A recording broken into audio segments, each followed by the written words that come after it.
오늘은 성령의 인도를 받는 자세, 인도하시는 건 분명한데 그 하나님의 인도 앞에 우리가 어떤 자세를 가져야 하는지를 우리가 성경을 통해서 좀 상고해 보려고 합니다. 인생을 살다 보면 정말 원하지 않는 어려운 일들을 겪을 때가 있습니다. 물론 감사한 일도 있고 너무 기쁜 일도 있지만 전혀 예상하지 못했던 어려움이나 어떤 경우에는 참 감당하기 어려운 그런 자리에 서기도 합니다. 특히 너무 힘든 일을 겪으면 자연스럽게 우리의 마음속에서 하나님이 정말 살아계실까?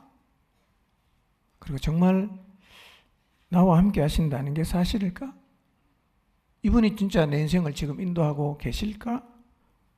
이런 질문들이 저절로 생깁니다. 많은 경우는 이런 질문에 대해서 하나님 앞에서 답을 찾기도 하지만 어떤 사람들은 그 질문에 답을 찾지 못해서 하나님을 향해서 마음을 아예 닫아버리거나 심지어는 하나님을 떠나는 일도 간혹 일어나고 있습니다. 하나님이 나와 함께 하시고 그분은 정말 내 인생을 인도하시는가? 라는 질문은 사실은 질문 자체가 틀린 질문입니다. 그리고 하지 않아야 되는 질문입니다. 왜냐하면 신실하신 하나님 그분께서 우리에게 약속하시기를 내가 세상 끝날까지 너희와 함께 한다.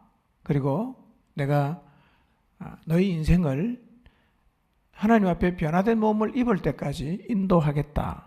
라고 약속하셨기 때문입니다. 하나님은 한 번 말씀하시면 절대로 바꾸지 않습니다. 그러니까 하나님이 내 인생을 인도하는 것은 너무나 분명한 사실이니까 그런 질문은 사실은 할 필요가 없어요. 주님 안에 있는 우리 인생은 안전할 것입니다. 그리고 반드시 최선의 길을 가게 될 것입니다. 왜냐하면 우리 인생에 가이드가 있잖아요. 어떤 의미에서 우리 인생은 확실한 보장을 받고 있습니다. 내일은 그분이 확실하게 책임지십니다. 지난주일 그림을 한번 좀 기억해 보시길 바랍니다. 어떤 분은 카톡 대문에 이걸 갖다가 붙여놨더라고요. 인도 중. 이건 명백한 사실입니다. 그리고 아주 실제적인 이야기입니다. 하나님은 우리 인생을 인도하고 계십니다.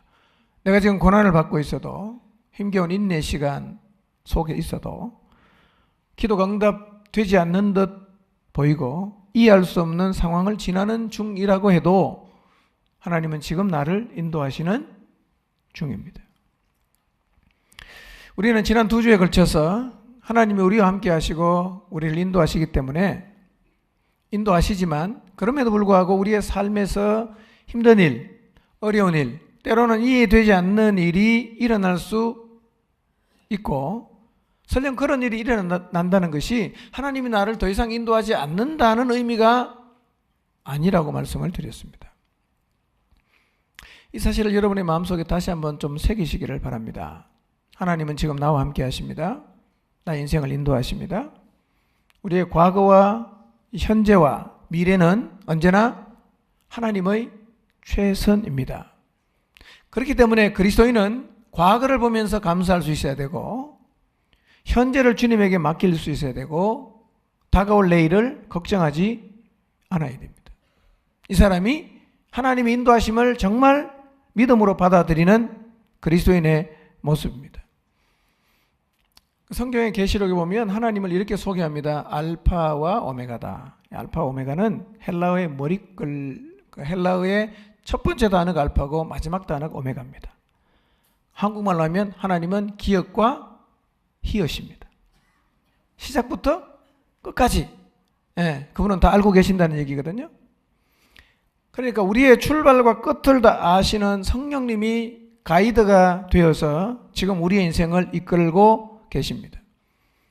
우리가 정말 이 사실을 믿는다면 삶의 상황이 어떠하든지 간에 하나님을 향해 의심하는 마음이나 혹은 하나님 그건 정말 너무했다 라는 하나님을 향한 서운한 마음을 다 내려놓아야 합니다. 그러면 왜 하나님은 우리의 인생에 우리가 원하지 않는데, 하나님도 원하지 않을 것 같은데 힘든 일, 이해를 아무리 하려고 노력해도 이해가 되지 않는 일을 허락하실까 하는 것입니다. 우리는 2주 전에 이 질문에 대해서 3가지 대답을 들었습니다. 첫째, 왜 그렇게 하시는가? 잘 모르지만 그 일이 하나님의 최선이라는 것. 두 번째는 그 일을 통해 하나님은 우리에게 인내를 배우게 하시고 단련된 인격을 갖게 하기 위해서. 세 번째는 그럼에도 불구하고 하나님은 너무 기쁘신 분이기 때문에 우리가 이해할 수 없는 영역이 있다고 말씀을 드렸습니다. 오늘은 그와 같은 맥락, 비슷한 맥락인데요. 요셉의 이야기를 통해서 우리의 삶에서 찾아오는 고난의 의미가 뭘까? 이걸 다시 한번 좀 생각한 다음에 성령님의 인도하심 앞에 우리가 가져야 되는 자세를 좀 살펴보도록 하겠습니다. 창세기 39장 1절에서 6절 말씀을 한번 같이 봅니다. 읽겠습니다. 시작.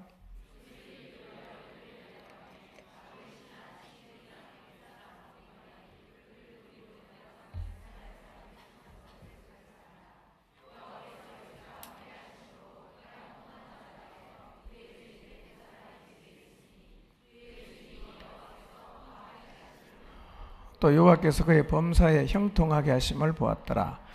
요셉이 그의 주인에게 은혜를 입어 섬김에 그가 요셉을 가장 총무로 삼고 자기의 소유를 다 그의 손에 위탁하니 그가 요셉에게 자기의 집과 그의 모든 소유물을 주관하게 한 때부터 여호와께서 요셉을 위하여 그 애굽 사람의 집에 복을 내리심으로 여호와의 복이 그의 집과 밭에 있는 모든 소유에 미친지라. 주인이 그의 소유를 다 요셉의 손에 위탁하고 자기가 먹는 음식 외에는 간섭하지 아니하였더라. 요셉은 용모가 빼어나고 아름다웠더라. 아멘. 야곱의 11번째 아들인 요셉은 17세의 나이에 형들에게 팔려서 애굽의 시위대장 보디발의 집에서 노예 생활을 하게 됩니다. 17세의 나이. 17세면 지금 고등학교 몇 학년입니까? 2학년인가요? 1학년이에요? 1학년. 예, 1학년. 자, 17세 때 고등학교 1학년 학생이 아버지 심부름 갔다가 그 심부름 간 길이 다시는 집으로 돌아올 수 없이 영영 집을 떠나는 길이 될 것이라는 이 사실을 이 17세 소년 요셉은 상상도 못했어요.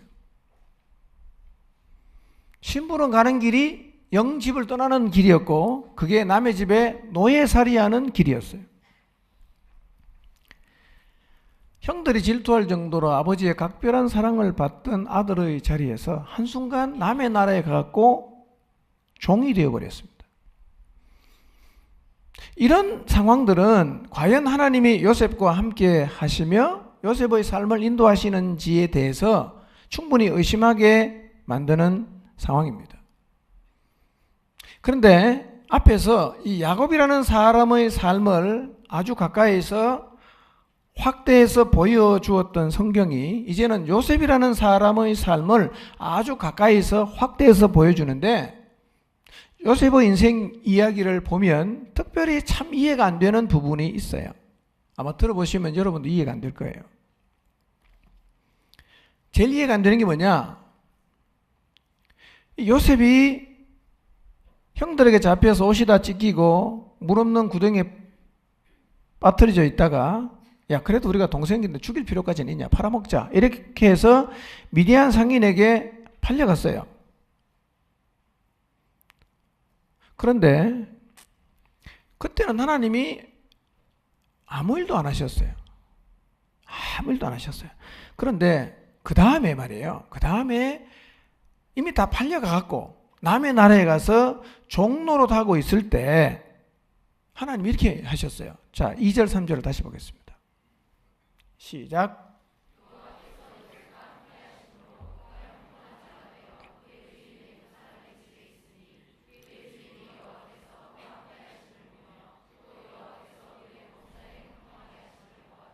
네.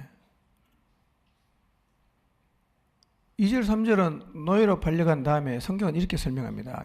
여호와께서 요셉과 어떻게 했어요? 함께 했어요. 얼마나 함께 했냐면 옆에 있는 주인이 볼 때에도 야, 이 친구는 진짜 신이 함께 한다. 이게 느껴질 정도였어요. 그리고 함께 하는 것으로 끝난 게 아니라 요셉이 하는 모든 일이 형통했다. 이렇게 얘기하고 있습니다. 그러나 이 말씀을 읽으면 마음속에서 어떤 질문이 생기느냐 하면 다른 사람의 눈에 보일 정도로 함께 하시고 복을 주시고 하는 일마다 형통케 하시던 하나님이 형들에게 붙잡혀 가서 그렇게 두려움에 떨면서 옷이 다 벗기고 그리고 남의 나라의 종으로 팔려갈 때는 왜 가만히 계셨냐는 거예요. 아니, 그때 좀 함께 하지. 그때는 왜 가만 내버려 놨다가 종으로 다 팔려간 다음에 그때 뒤늦게 와서 막 함께 한다고 막 이렇게 하시냐 말이에요. 이게 이해가 안 되는 거예요. 처음부터 함께 하지. 진짜 함께 하면 고난을 받게 하지 말든지 고난 다 받게 해놓고 이제 와갖고 함께 한다. 이런 하나님 이해가 되십니까?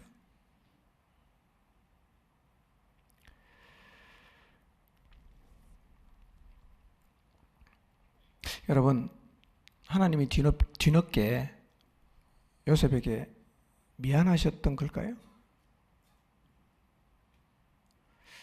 요셉이 형들에게 잡혀가고 옷이 다 찢기고 웅덩이에 갇혔다가 물이 없는 웅덩이에 갇혔어요. 미디안 상인에게 팔려갈 때, 야, 그때 내가 잠깐 딴 생각하다가 잊어버렸다. 미안하다. 이제부터라도 잘해줄게.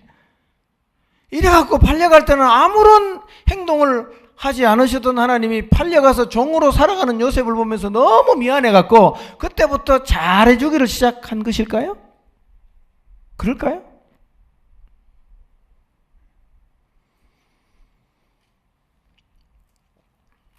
어떻든 애굽의 종으로 팔려와서 어느 정도 자리를 잡았어요.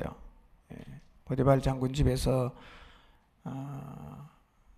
가정의 모든 것을 책임지는 총무, 그러니까 청지기가 됐으니까요. 그리고 그렇게 충격적이었던 과거의 아픔을 조금 잊어가고 있을 때쯤에 요셉의 인생에 두 번째 충격적인 사건이 찾아옵니다. 너무 준수한 요셉을 연모했던 보디발의 아내가 계속 동침을 하자는 거예요. 요셉은 계속 거절합니다. 그러던 어느 날 요셉이 업무차 보디발의 집에 들어갔다가 노골적으로 옷을 붙잡고 동침을 요구하는 이 보디발 아내의 손을 뿌리치고 나오면서 옷을 벗어놓고 나왔어요. 너무 이 수모를 느낀 이 보디발의 아내가 이 히브리 종이 나를 희롱하고 욕보이려고 했다가 내가 소리 지르니까 옷도 벗어놓고 도망갔다. 이렇게 종들을 불러놓고 얘기하기를 시작했어요. 순식간에 요셉은 주인의 아내를 욕보이려 한 파렴치범이 되었습니다. 그런데 사건의 전말을 잘 살펴보면 요셉이 파렴치범이 아니라 하나님 앞에서 바르게 살려고 정말 노력한 것밖에 없어요. 억울하게 누명을 썼어요. 어떻게 이런 일이 또 요셉에게 일어날 수 있을까? 인간적으로 생각하면 요셉이라는 사람의 인생은 진짜 안 풀리는 것 같아요. 지난번에 충격을 겨우 잊을 만한 때에 또다시 너무나 충격적인 일이 터졌어요. 하나님 함께 하시고 형통케 하셨던 이 요셉의 인생에 어떻게 이런 충격적인 일이 연이어서 일어날 수가 있을까? 여러분, 지금 하나님이 요셉을 인도하시고 계신가요? 억울하게 죄를 뒤집어 쓴 결과로 요셉은 옥에 갇힙니다.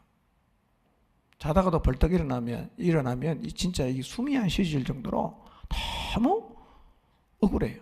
화병에 걸릴 지경입니다. 이런 질문 생기죠. 하나님은 뭐 하셨는가?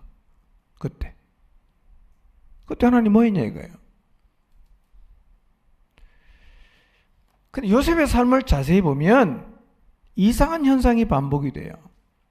지금 벌어지는 일도 가만히 보면 형들에게 팔려갔을 때 나타났던 현상과 비슷해요. 무슨 얘기냐면 지난번처럼 요셉이 죄 없이 누명을 쓰고 감옥에 갈 때까지는 하나님이 가만히 계셨는데 감옥에 가고 나니까 어디 계셨다 오셨는지 또 오셔갖고 요셉하고 함께 하시고 요셉에게 한결같은 사랑을 베풀어 주시고 그 감옥 안에 있는 간수에게 은혜를 받게 하시고 범사에 형통케 하셨다. 이렇게 성경이 기록하고 있어요. 그때는 뭐 하시고 꼭 일이 터지고 나면 나중에 와서 하나님이 뒷북을 치는 것 같지 않습니까? 자, 성경을 봅시다. 창세기 39장 19절에서 23절 읽어보겠습니다. 시작.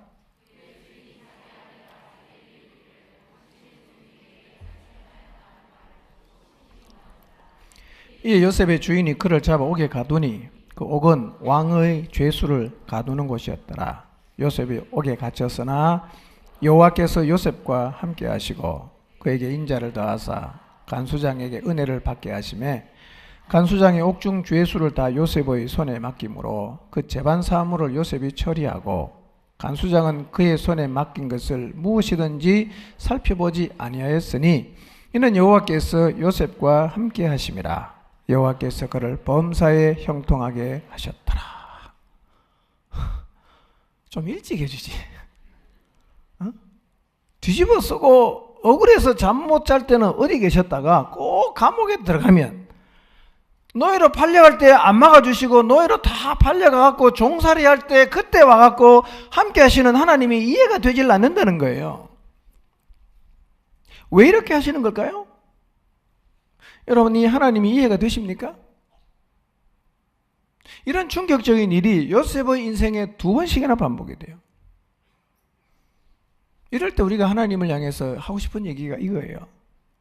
아니, 아예 함께 하지를 말든지 아니면 억울한 일을 당하게 하지 말든지 해야 되는데 함께 한다고 해놓고 노예로 팔려가고 함께 한다고 해놓고 누명 뒤집어서고 감옥에 다 갔는데 그 다음에 와갖고 함께하고 형통해 하는 게 도대체 뭔 소용이냐 하는 것입니다.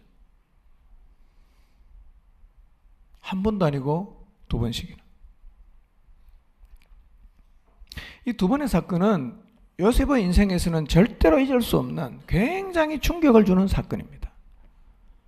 그리고 이렇게 결론 내릴 수 있어요. 하나님 믿어봐도 소용없구나 라고 결론 내릴 수 있는 그런 충격적인 일이 2번. 근데 요셉은 결국은 총리 대신이 되었어요. 무슨 얘기냐면 이런 하나님의 인도를 요셉은 잘 받아들였다는 얘기죠.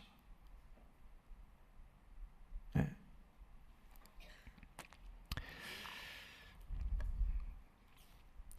이 요셉의 인생을 잘못 보면 하나님이 이런 분 같아요. 병 주시고 약 주시고 병 지어놓고 죽도록 고생하게 해놓고 너 힘드냐? 이거 먹어봐. 그리고 약을 먹고 낫게 해주는 하나님처럼 보인다.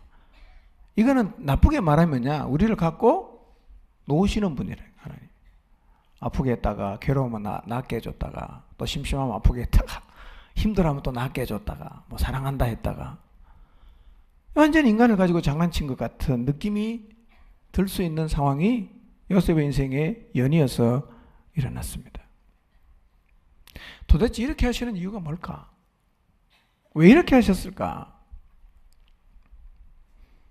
오늘 우리도 요셉 정도는 아니어도 나름대로 참 힘들다. 나 이건 정말 이해할 수가 없다. 야, 이 일은 정말 내가 감당하기 힘들다. 라는 생각이 드는 사건을 경험할 수 있고, 그런데 그런 사건 속에서 하나님이 나를 회복시켜서 원래의 자리에 서게 하실 때가 있어요. 돌아서서 드는 생각이 뭐냐면, 왜 하나님은 별로 도움이 되지 않아 보이는 고통과 아픔과 이 불필요한 과정을 겪게 하실까? 라는 질문을 하나님 앞에 우리가 하게 된다는 것입니다.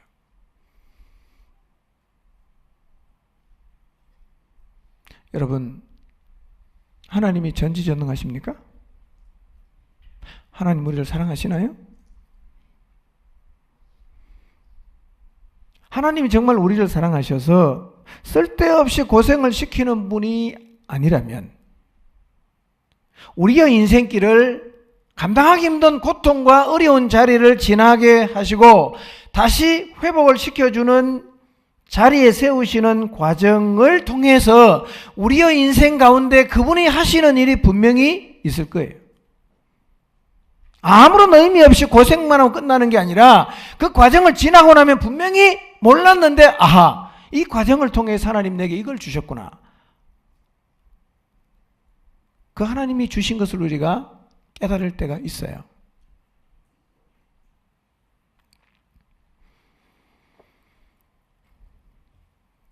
그래서 의미가 있습니다.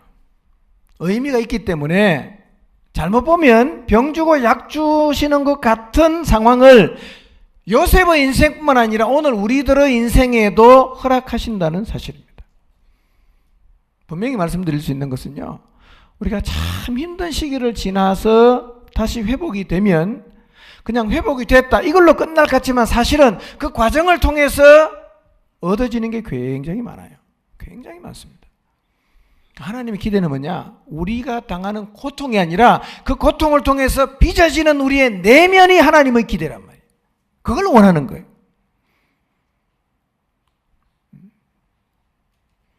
자, 그러면 하나님이 요셉에게 이렇게 힘든 과정을 주시면서 기대하신 게 뭐였을까? 뭐였을까요? 사실 하나님이 요셉을 향해서 갖고 있는 계획은 오래전부터 있었어요. 근데 하나님이 드러내시기 전에는 아무도 몰랐어요. 그래서 요셉을 이끌어 가시는 하나님의 방식이 이해가 안 되었지만 사실은요, 하나님은 요셉을 애굽의 총리 대신으로 세우시려는 계획을 갖고 계셨어요.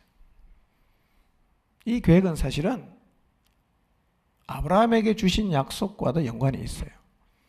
하나님께서 이전에 아브라함에게 너의 자손이 이방에서 객이 되어서 400년 동안 괴로움을 당할 거다. 그리고 내가 너희가 종살이하는 그 나라를 징벌한 후에 거기서 큰 재물을 이끌고 나오게 될 거라고 아브라함에게 예언하셨어요. 말씀하셨어요. 자, 성경을 봅니다. 창세기 15장 13절 14절입니다. 읽습니다. 시작. 아브라함에게 이르시되 너는 반드시 알라. 내 자손이 이방에서 객이 되어 그들을 섬기겠고 그들은 400년 동안 내 자손을 괴롭히리니 그들이 섬기는 나라를 내가 징벌할지며 그 후에 내 자손이 큰 재물을 이끌고 나오리라. 이렇게 하나님이 아브라함에게 말씀하셨어요. 자, 그러면 후손이 애굽으로 가야 되잖아. 그렇죠? 가서 몇 년 살아야 돼요? 400년 살다가 다시 나와야 돼요. 그런데 이 아브라함에게 주셨던 이 약속의 말씀을 하나님은 누구를 통해서 이루십니까? 요셉을 통해서 이루시는 거예요. 그래서 하나님은 그냥 요셉이라는 사람을 애굽으로 보낸 게 아니라 7년의 흉년 기간 동안 그 당시 세계를 먹여 살리고 야곱의 가족도 먹여 살리기 위해서 하나님은 요셉을 애굽에 뭘로 보내기로 작정하신 겁니까? 총리로 보내기로 작정을 하셨어요. 그런데 한 나라를 실제로 다스리는 총리가 되는 일은 간단한 일이 아니에요. 우리가 겉모양을 보면 잘 모르는데요, 사람의 내면도 크기가 다 있거든요. 어떤 사람은 100명을 담을 수 있는 크기가 되는 마음의 그릇을 가지고 있는 사람도 있고요, 어떤 사람은 한 명도 못 담은 사람이 있어요. 한 명도 못 담아. 맨날 싸우는 겁니다. 여러분, 한 나라를 다스리는 총리가 되는 일은 절대로 간단한 일이 아닙니다. 준비를 시켜야 돼요. 그래서 하나님은 요셉이라는 사람을 한 나라를 담을 수 있는 마음의 그릇을 준비시키기로 작정을 하셨어요. 그 첫 번째 작업이 뭐냐? 아버지에게 편애를 받고 이 말을 해야 되는지 안 해야 되는지 사실은 요셉이 분간을 못합니다. 곡식단 11개가 나한테 절하더라. 이런 얘기는 사실은 설령 꿈을 꿔도 그런 얘기는 하면 안 되잖아. 해와 달과 11별이 자기한테 절하더라. 사실은 요셉이 철이 없는 거예요. 주변 사람을 의식하지 않고 거침없이 그냥 아무 얘기나 해대던 이 인품을 가지고는 한 나라를 다스리는 애굽의 총리가 될 수가 없어요. 몇 살에 총리가 됐죠? 30살. 우리나라 대통령 몇 살입니까? 잘 모르겠어요. 60이 넘었잖아요. 30살 한번 손 들어보세요. 30살. 네. 30 되면 사실은 저 목자를 시켜도 잘할 수 있을까 이런 생각이 드는데요. 한 나라의 총리잖아. 30살에. 그러니 하나님 얼마나 요셉을 준비를 시켜야 되겠어요. 마음의 그릇을 넓혀야 되잖아. 여러분 그런데다가 요셉은 출신이 뭐예요? 노예 출신이잖아. 호적 등본을 떼면 전과 몇 범입니까? 전과 1범이야. 그것도 파렴치범이야. 주인의 상관의 아내를 희롱하려고 했던 사람이 요셉이에요. 이 훈련의 하이라이트가 병을 줬다가 약을 주신 것처럼 보이는 요셉의 인생에서 겪었던 감당할 수 없는 힘든 사건이었어요. 이 훈련을 통해서 하나님은 요셉이라는 사람의 마음을 한없이 넓혔어요. 그래서 한 나라를 마음에 담고 정치할 수 있는 총리가 될 수 있을 정도로 하나님은 요셉의 마음을 넓히셨어요. 근데 성경을 잘 보면 이 두 사건은 요셉이 불순종하거나 죄를 지었기 때문에 생긴 사건이 아니었어요. 형들에게 잡혀서 옷을 찢기고 이스마엘 상인에게 팔리게 된 것은 아버지 심부름을 잘 간 결과입니다. 아버지 보낼 때 간에 없으면 그냥 집에 가면 되잖아. 다 주변 사람에게 물어 어디 갔나요 물어서 끝까지 찾아갔다가 형들에게 잡혀갖고 노예로 팔려갔어. 감옥에 간 일은 뭡니까? 하나님 앞에 죄를 짓지 않으려는 신앙적 결단 때문에 감옥에 갔어요. 그래서 더더욱 요셉으로서는 이런 사건을 받아들이기 어려울 수 있었겠지만, 그러나 요셉은요, 이 모든 상황을 받아들입니다. 이걸 우리가 배워야 됩니다. 인간이니까 얼마나 억울했겠어요. 인간이니까 얼마나 고민이 많았겠어요.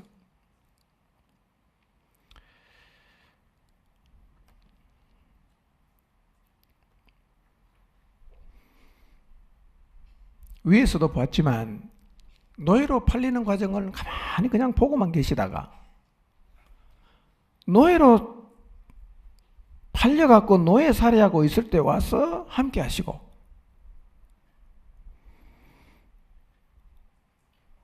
억울한 누명을 쓰고 감옥에 갈 때까지는 가만히 계시다가 감옥에 가니까 또 막 함께 하시고 은혜를 받게 하시고, 왜 하나님 이렇게 하셨는가? 지금 하나님은요, 의도를 가지고 요셉을 고난의 길로 인도하시는 겁니다.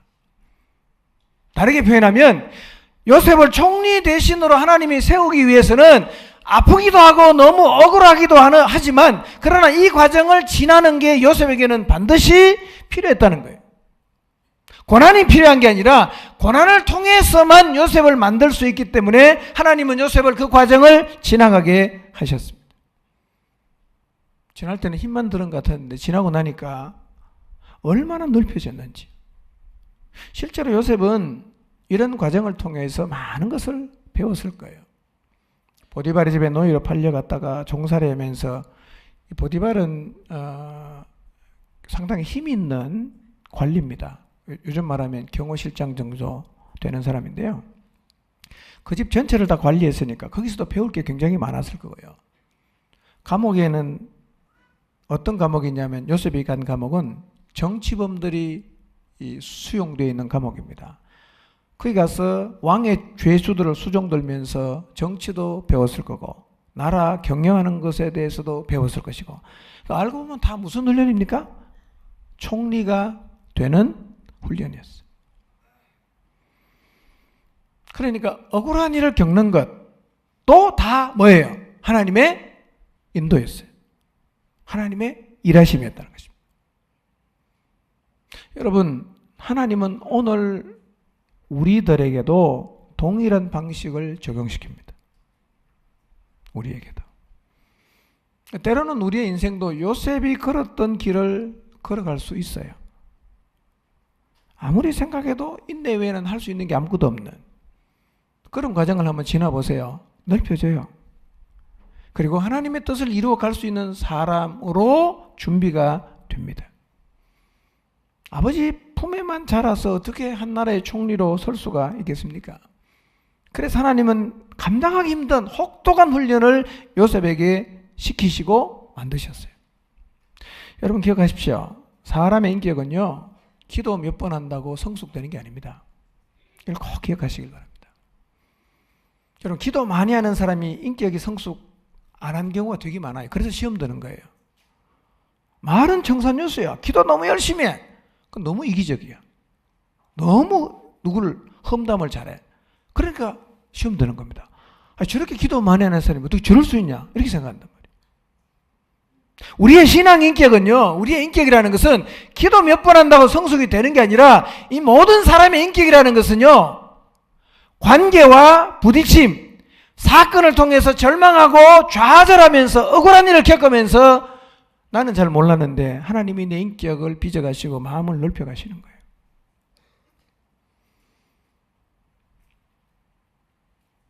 이런 얘기 있잖아요. 아이를 길러보지 않는 사람의 마음을 일컬어서 뭐라고 말합니까? 생속이다 그러거든요. 자식 키우는 게 쉽나요? 어렵나요? 어렵습니다. 정말 어려워요. 네. 쉽다는 사람은 아예 돌이 안 됐을 거예요. 네. 돌이 안 될 때는 좀 쉬울 수 있어요. 네. 요즘은 초등학교 들어가고 사춘기도 해보세요. 야, 없앨 수도 없고 도로 넣을 수도 없고 어떻게 하죠? 그렇게 실험하다 보면 어떻게 됩니까? 내 마음이 넓어지잖아요. 과정이 필요하다는 것입니다. 군대 가면 유격이라는 훈련이 있어요. 정말 힘들어요. 인간의 한계를 테스트하는 듯한 훈련이에요. 저렇게 힘든 훈련을 왜 시키나? 라는 생각이 드는데요. 그거 한번 받고 딱 나오면요, 얼마나 자신감이 생기는지 뭐든지 다 할 수 있을 것 같아. 내가 이거 해냈다면 뭘 못하겠냐 이거예요. 다 할 수 있다는 자신감이 생깁니다. 누가 이 마음을 갖냐? 겪은 사람만 갖습니다. 가질 수 있어요. 겪은 사람. 그래서 하나님은요, 우리를 넓힐 때는 그 과정을 다 겪게 하십니다. 겪어야 돼요. 아는 건 소용이 없습니다. 겪어야 비로소 내 인격이 넓혀지고 단련되고 더 많은 사람을 담을 수 있는 그릇으로 만들어지기 때문입니다. 이런 과정은 우리 모두에게 사실은 다 필요합니다. 요셉이 겪은 고난과 억울함은요, 사실은 하나님이 요셉이라는 사람의 그릇을 넓혀가는 과정이었습니다.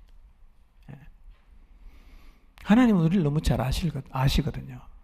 그래서 하나님은 우리 인생을 늘 맞춤식으로 이끌어 가시는데요. 출애굽기 13장 17절 18절 한번 보겠습니다. 읽습니다. 시작.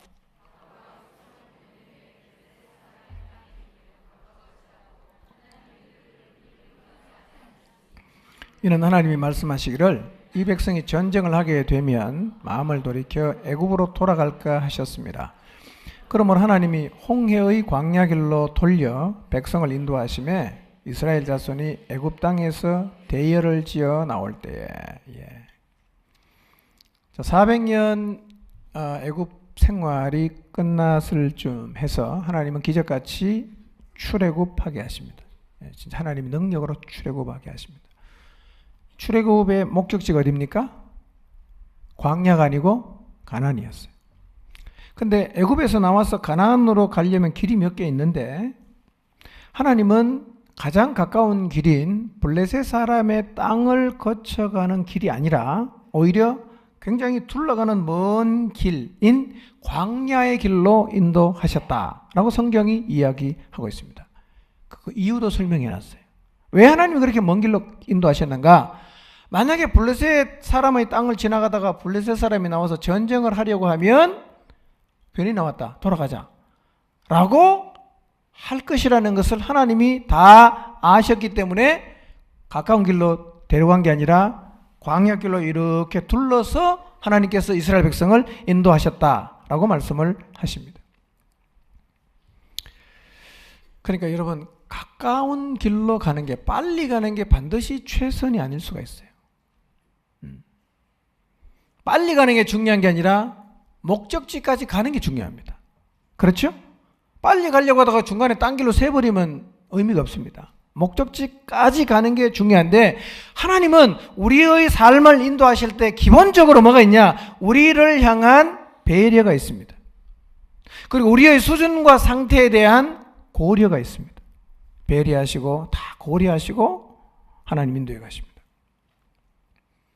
여러분 인생도 하나님은 마구제비로 모든 사람에게 일률적인 잣대를 정해놓고 끌고 가는 게 아니라 다 배려하십니다. 그리고 여러분의 상태에 대해서 충분히 고려하십니다. 그렇게 인도하십니다. 그런데 그렇다고 해도 중요한 게 뭐냐? 하나님이 우리를 인도하실 때 우리가 보이는 반응이 매우 중요합니다. 어떤 반응을 보이냐? 여러분, 하나님이 우리 인생을 인도하지만요, 하나님의 인도를 안 받는 사람이 있나요, 없나요? 하나님 인도를 안 받는 사람이 있나요, 없나요? 있습니다. 네. 여행을 갔는데 가이드가 오라는 데를 안 가고 혼자서 막 돌아다니는 사람이 있듯이요. 네. 우리를 인도하시는 성령님 인도를 따라가지 않는 사람이 있어요. 중요한 것은, 인도하시는 것은 변할 수 없는 사실이지만 그 하나님의 인도에 대해서 우리가 보이는 반응이 사실은 더 중요한 것입니다. 어떤 반응을 보이느냐에 따라서 우리의 내일이 달라질 수가 있습니다. 자, 하나님의 인도가 있는데도 우리의 삶에서 하나님의 뜻이 이루어지지 않고 하나님이 지금 우리를 열심히 이끌어가고 계시는데도 우리가 하나님이 약속한 자리에 서지 못하는 이유가 뭐냐면 우리가 하나님 인도에 온전히 순종하지 않기 때문입니다. 인도하시는데 순종을 안 해요. 그래서 여러분, 하나님이 나를 인도하실 때 우리가 어떤 자세를 가져야 되는가? 오늘 몇 가지 말씀을 드리겠습니다. 자, 하나님 인도하실 때 우리가 가져야 하는 자세가 첫 번째 이것입니다. 요셉처럼 불평이나 원망을 하지 말고 하나님 인도를 받아들여야 됩니다. 받아들인다는 말은요, 요셉처럼 노예로 팔려가고 억울하게 감옥에 가는 일을 당한다고 해도 인생을 막 살지 않고 여전히 하나님 앞에서 성실하게 최선을 다해서 산다는 말입니다.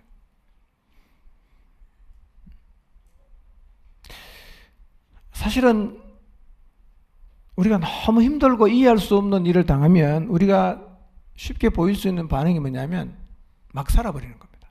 에라 모르겠다. 뭐 해도 안 되고 안 해도 안 되니까 이제부터는 내 마음대로 한다. 이런 반응을 보이기가 굉장히 쉽다는 거예요. 그런데 요셉의 삶을 보면 그렇게 억울한 일을 당했을 때도 언제나 하나님 앞에서 막 살지 않았어요. 최선을 다합니다. 믿음 안에서 하나님 앞에 순종하는 삶을 계속 이어갔어요. 하나님 훈련을 제대로 받고 있다는 얘기예요. 그러니까 결국은 하나님이 데리고 가려고 했던 이 총리 대신이라는 자리에까지 요셉은 갈 수가 있었습니다. 오늘 우리 모두 인생을 향해서 하나님이 가지신 목적이 다 있는데요. 문제는 뭐냐면 그 하나님 인도하심 앞에 우리가 받아들여 순종을 하면 하나님이 목적하신 자리까지 갈 수 있지만요, 그렇지 않으면 어쩌면 가다가 우리의 인생이 맞춰질 수도 있습니다. 가다가.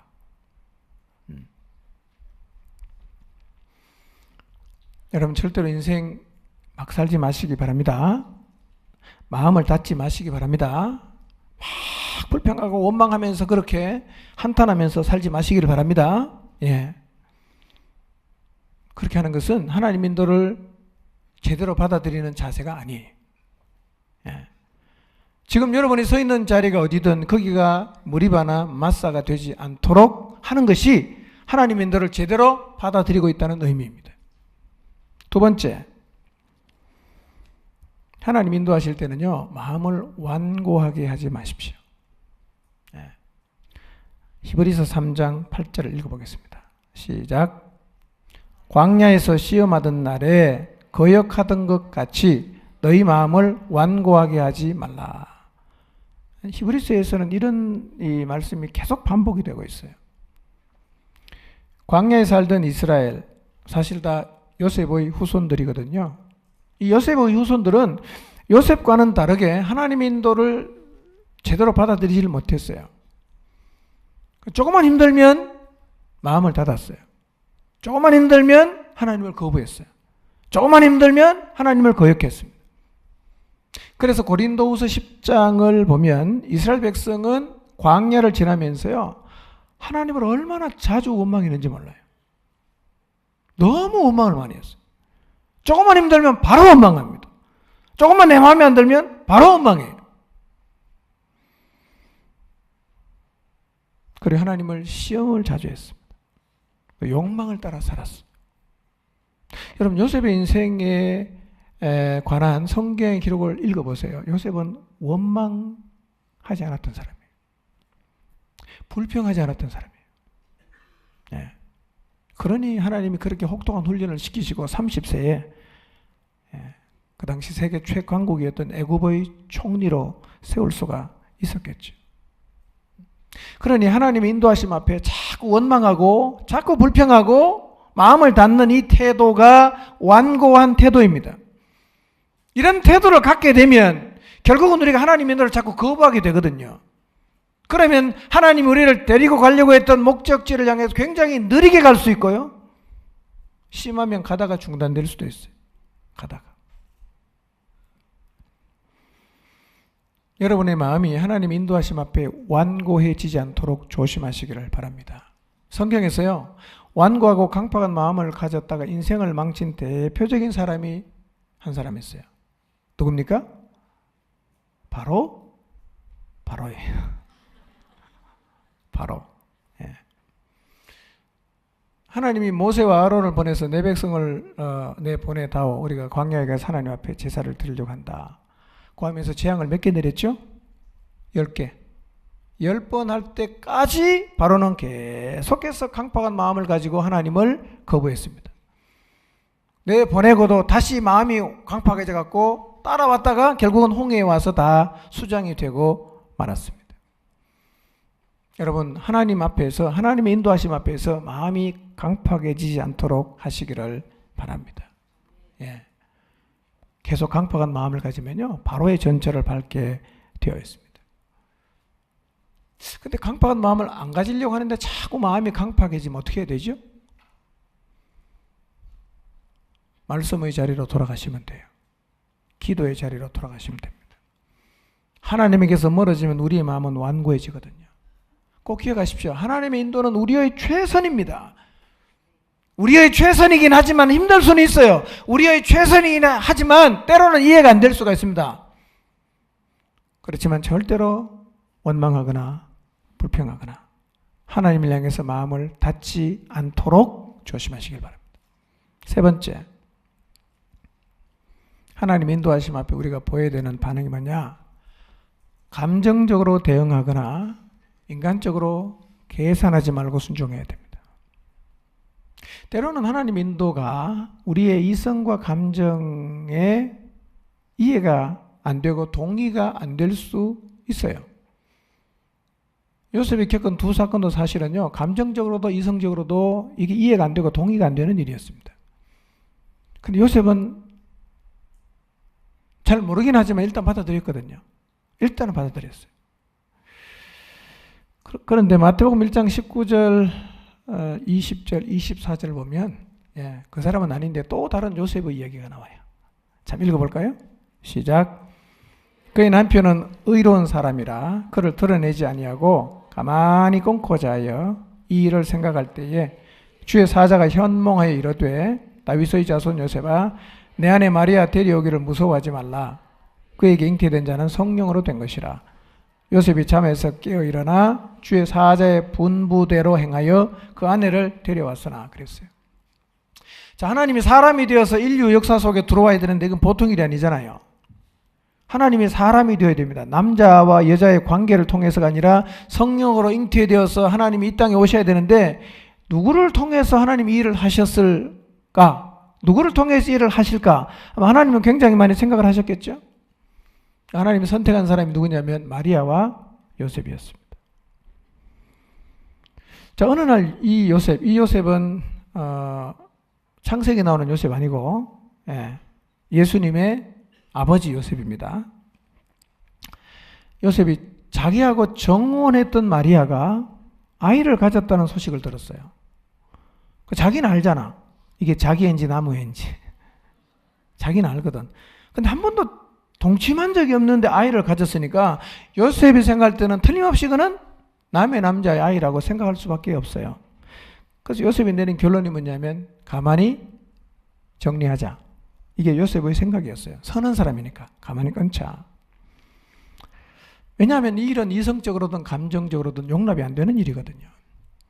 자, 그렇게 마음으로 결심하고 있는데 주의 사자가 나타나서 요셉에게 말씀하시는 거예요. 이 아이는 성령으로 잉태된 거니까 그냥 네가 받아들여라. 이렇게 주의 사자가 요셉에게 이야기를 했어요. 이런 일이 한 50년에 한 번씩 나오는 일입니까? 성령으로 잉태되는 일이? 인류 역사에 딱 한 번밖에 없잖아. 이걸 어떻게 받아들일 수 있어요? 근데 요셉은 어떻게 합니까? 관계를 끊으려고 했던 아내를 그냥 데리고 왔어요. 그러니까 하나님 인도에 요셉은 어떻게 합니까? 순종하거든. 여러분, 하나님이 하신 말씀에는 뜻이 있어요. 그래서 하나님의 인도는요, 우리가 그냥 받아야 됩니다. 그냥 받아야 돼요. 자, 네 번째. 하나님 인도하실 때 우리가 가져야 되는 자세. 어떻게 하나님 인도를 받아야 되냐? 모든 상황을 하나님의 시각으로 해석해야 됩니다. 모든 상황을 하나님의 시각으로 해석해야 됩니다. 자, 창세기 50장 17절에서 21절을 한번 보겠습니다. 읽습니다. 시작. 너희는 이같이 요셉에게 이르라. 내 형들이 내게 악을 행하였을지라도 이제 바라건대 그들의 허물과 죄를 용서하라 하셨나니 당신 아버지 하나님의 종들인 우리 죄를 이제 용서하소서 하매 요셉이 그들이 그에게 하는 말을 들을 때에 울었더라. 그의 형들이 또 친히 와서 요셉 앞에 엎드려 이르되 우리는 당신의 종들이니이다. 요셉이 그들에게 이르되 두려워하지 마소서. 내가 하나님을 대신하리이까? 당신들은 나를 해하려 하였으나 하나님은 그것을 선으로 바꾸사 오늘과 같이 많은 백성의 생명을 구원하게 하시려 하셨나니 당신들은 두려워하지 마소서. 내가 당신들과 당신들의 자녀를 기르리이다 하고 그들을 간곡한 말로 위로하였더라. 이게 무슨 얘기냐면 아버지 야곱이 죽었어요. 굉장히 대단한 장례식을 치렀습니다. 그걸 돌아왔어요. 형들이 요셉에게 찾아오는 거예요. 그리고는 이렇게 말하는 겁니다. 아버지가 용서해라고 했으니까 우리를 좀 용서해달라고. 그렇게 요셉 앞에 엎드리는 거예요. 요셉이 이 자리에서 울었습니다. 그러고 나서 형들이 또 요셉 앞에 와서 절하면서 이렇게 말합니다. 우리는 당신의 종입니다. 그때 요셉이 한 얘기가 이거예요. 당신들은 나를 해하려 하였으나 하나님이 그것을 선으로 바꾸사 많은 백성의 생명을 구원하시려고 하셨으니 두려워하지 마시라고. 이게 요셉의 사건 해석이에요. 억울한 생각을 요셉은 갖고 있지 않습니다. 내가 이런 일을 겪은 것은 하나님이 하신 것이다. 하나님이 하셨다. 우리 백성을 구원하려고 하나님이 이렇게 하셨다. 요셉에 관한 이야기를 성경을 쭉 읽어보면요, 요셉의 인생의 주어는 언제나 하나님이에요. 하나님이 이렇게 말하는 거예요. 그래서 하나님의 시각으로 과거를 해석한 요셉은 아버지가 없으니까 이제는 마음껏 복수할 수 있는데 복수를 안 할 뿐만 아니라 이렇게 말합니다. 내가 형님들과 조카들을 내가 다 책임지고 돌보겠으니까 형님들 걱정하지 마십시오. 바로 이거예요. 그렇게 충격적인 일, 억울한 일을 겪은 이후에 사실은 요셉의 마음의 그릇이 이렇게 넓혀졌습니다. 오늘 우리에게도 사실은 이런 자세가 필요하죠. 여러분 혹시 마음속에 과거의 어떤 사건을 기억하면서 누군가를 향해서 원망하고 불평하는 마음이 있고 꼭 내가 갚아주겠다는 생각을 하고 있다면 하나님이 주어가 돼서 그 일을 다시 한번 해석해 보시기를 바랍니다. 그러면 우리도 요셉처럼 말할 수가 있을 거예요. 하나님이 하신 거예요. 하나님이. 마지막 5번째. 갈라디아서 5장 16절 17절인데요. 성령을 따라 행해야 됩니다. 읽어볼까요? 시작. 너희는 성령을 따라 행하라. 그리하면 육체의 욕심을 이루지 아니하리라. 육체의 소욕은 성령을 거스르고 성령은 육체를 거스르라니 이 둘이 서로 대적함으로 너희가 원하는 것을 하지 못하게 하려 함이니라. 자, 이걸 요한복음 16장 13절하고 연결시켜서 한번 생각해 보세요. 자, 성령은 우리를 모든 진리 가운데로 인도하지요. 우리를 모든 진리 가운데로 인도하시는 분이 계십니다. 우리는 어떻게 하면 되죠? 따라 행하면 되는 거예요. 따라 행하면 돼요. 우리는 우리의 삶을 인도하시는 성령을 따라 행하면 돼요. 한번 따라해 보겠습니다. 자, 성령을 하면 여러분은 따라 하시기 바랍니다. 시작. 성령을 이제 의미를 생각해 보십시오. 성령을 따라. 이제 나는 내 삶을 인도하시는 성령님을 따라가야겠구나. 성령님을 따라가야겠구나. 내가 지금 성령님을 잘 따라가고 있나? 이런 생각을 수시로 해보시길 바랍니다. 인도하는 분이 계세요. 우리의 최선은 뭐냐? 따라가면 돼. 성령을 따라가면 돼. 근데 우리가 성령을 따라가면 되는 줄 아는데 성령을 따라가지 못하게 하는 장애물이 있어요. 가장 큰 장애물이 뭐냐? 육체의 욕망입니다. 이 육체의 욕망이라는 것은 우리 안에서 끝없이 올라옵니다. 끝없이 올라와요. 근데 이 우리 안에서 계속 꿈틀대면서 올라오고 있는 육체의 욕망의 힘이 너무 세갖고요. 우리가 질 때가 많아요. 못 이기는 거예요. 이거를 못 이기면 나를 인도하시는 성령을 못 따라갑니다. 뭘 따라갑니까? 욕망을 따라가면 성령을 못 따라가요. 그래서 성령을 따라가려고 하면 반드시 뭐를 이겨야 됩니까? 육체의 욕망을 이겨야 성령을 따라갈 수 있어요. 우리 안에서 올라오는 이 욕망이 많아요. 자, 마가복음 7장 21절과 23절에 우리 속에서 나오는 게 뭔지 한번 보겠습니다. 읽읍시다. 시작. 속에서 곧 사람의 마음에서 나오는 것은 악한 생각, 곧 음란과 도둑질과 살인과 간음과 탐욕과 악독과 속임과 음탕과 질투와 비방과 교만과 우매함이니 이 모든 악한 것이 다 속에서 나와서 사람을 더럽게 하느니라. 처음 들어보는 게 혹시 있나요?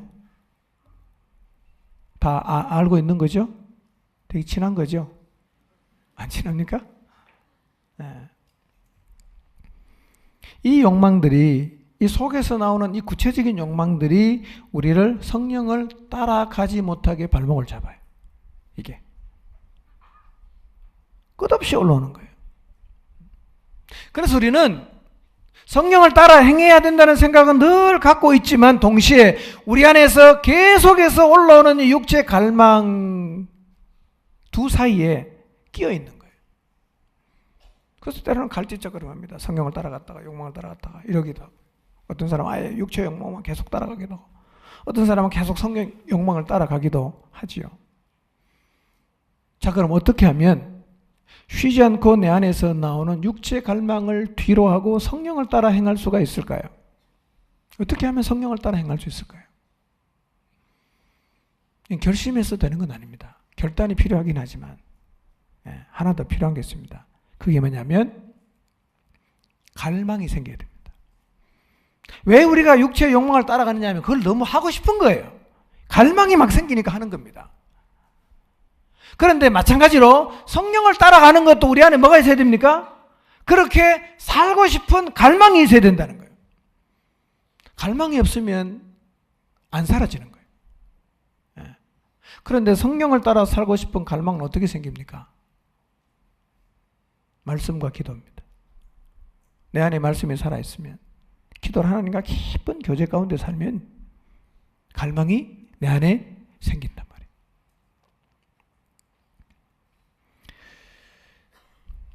말이에요. 백마와 흑마 얘기를 제가 잠깐 하겠습니다. 백마. 경주마가 있는데요. 흰색 말이 있고 그 다음에 검정색 말이 있어요. 경주를 하면 흰색 말이 거의 90%가 우승합니다. 흑마는 한 5%밖에 우승을 못해. 경마는 원래 돈 걸지 않습니까? 근데 이제 경주가 있는데요. 그 마부가 와서 이렇게 말하는 거예요. 이번에는 꼭 흑마가 이긴다. 여기 돈 걸어라. 그러는 거예요. 얘는 5%고 얘는 90%인데 얘가 어떻게 100% 이긴다고 확신할 수 있냐고 되물었어요. 얘가 더 잘하는데 왜 여기 돈 걸려고 하냐. 이번에는 분명히 얘가 이긴다는 거예요. 5%의 확률밖에 없는 흑마가 이긴다는 거예요. 어떻게 이기냐? 이렇게 말하는 거예요. 내가 앞으로 백마에게는 백마를 일주일 동안 굶길 거라는 거예요. 얘는 잘 먹일 거라는 거예요. 자, 90% 우승 확률이 있는 백마를 일주일 굶기고 5% 확률이 있는 흑마를 잘 먹이면 누가 이길까요? 흑마가 이기죠. 일주일 굶은 말이 무슨 힘으로 열심히 달릴 수 있겠어요? 우리는 죄의 욕망을 생기도록 하는 데는 계속 뭔가를 먹여요. 계속.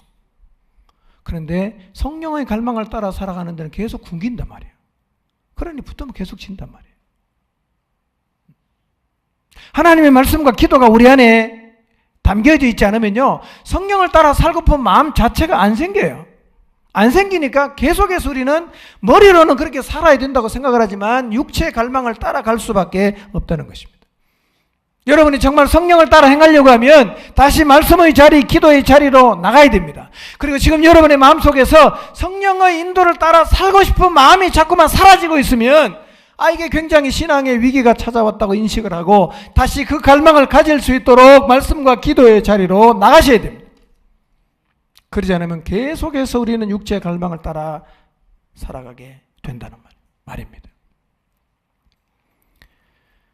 병주가 약 주는 것 같은 상황과 이해되지 않는 억울한 일을 겪었지만 하나님 원망하지 않고 하나님을 시험하지도 않고 정말 신실하게 그 과정을 지남으로 하나님이 의도하신 대로 그 과정을 통해서 요셉의 마음이 단련되고 넓혀져서 총리 대신으로 잘 준비되었지 않았습니까? 오늘 하나님 우리 인생도 사행하기 위해서 그런 과정을 지나가게 할 수가 있습니다. 그 과정을 지날 때 원망하거나 불평하거나 마음을 닫거나 그렇게 하지 마시고 요셉처럼 여전히 하나님을 신뢰함으로 나를 인도하시는 그 주님의 인도에 잘 순종해서 내가 살아가는 모든 삶의 여정을 통해서 하나님 앞에 준비되어서 하나님이 원하시고 또 하나님이 계획하신 그 목적을 달성하는 그런 소중한 삶을 여러분 모두가 살아가시기를 주님의 이름으로 축복합니다. 기도하겠습니다.